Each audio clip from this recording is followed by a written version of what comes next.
ماشوم چې کله د مور نه پیدا شي دا د میخې بچې چې را پیدا شي یا د غوا بچې دا د خپې د اخیستو چلې کوم سکول کې زده کړه او د مور د غلام ته چې خلا چې یو دا پی راکاږي دا ورته چاوخه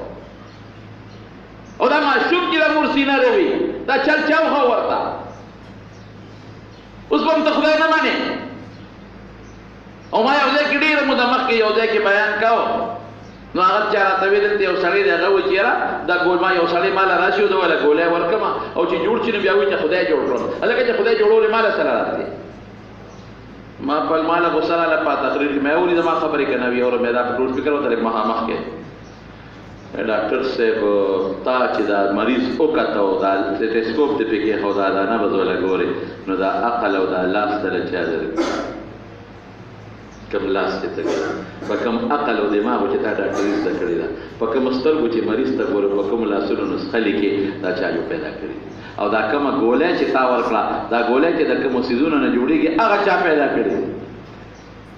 او دا ګولۍ چې خېټې ته لاړه نو دا ګولۍ چې هلته تقسیمېږي اوس هلکه دا د کیلشیم ګولۍ ده نو د هغې نه هغه څیزونه دي هډوکو له دا ویټامین سي ده هغې نه هغه خپل اجزا هلته جدا کېږي دا ویټامین ډي ده دا د دردونو دپاره کار کوي هلته روان دي دا سترګو له فایده ورکوي دا جګر له فایده ورکوي دا مازغو له طاقت ورکوي دا ګردو له دا پلانکي دی دم ښه کوي تا پسې درپایه کوزه کړې ده خېټې ته دا ګولۍ په سلو قسمونو تا وګورئ په دې بعضو ګولو د طاقت په دې ګولو کې غونډ یو شل څیزونه لیکلي دا شل هلته جدا کېږي یو ځای له روان دي دا څوک دا هلته تقسیم کوي او دا بیا چې دا خوراک دی وخوړه نو طاقت ته بیا لوځي واه واه اوبه ته بیا دي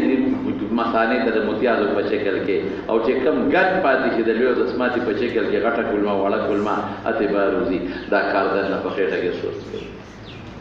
ووایه شوق سره ووایه نور شوق سره ووایه الله کې الله ذات فرمایي او دا یو الله دی ګورئ چې تر څه پورې جګړه شوه د مور په خېټه کې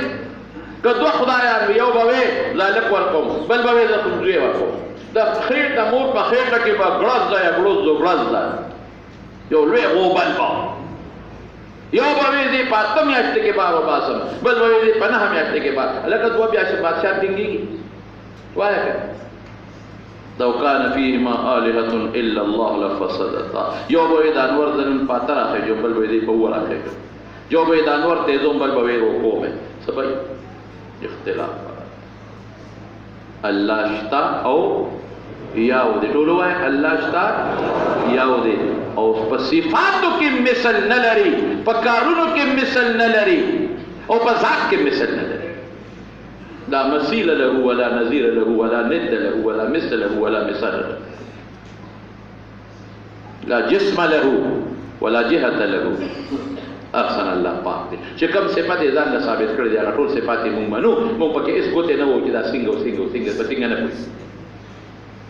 الله وایي زه لیدل کوم څنګه کوي ما ته پته نشته لیدل کوم بس کوي که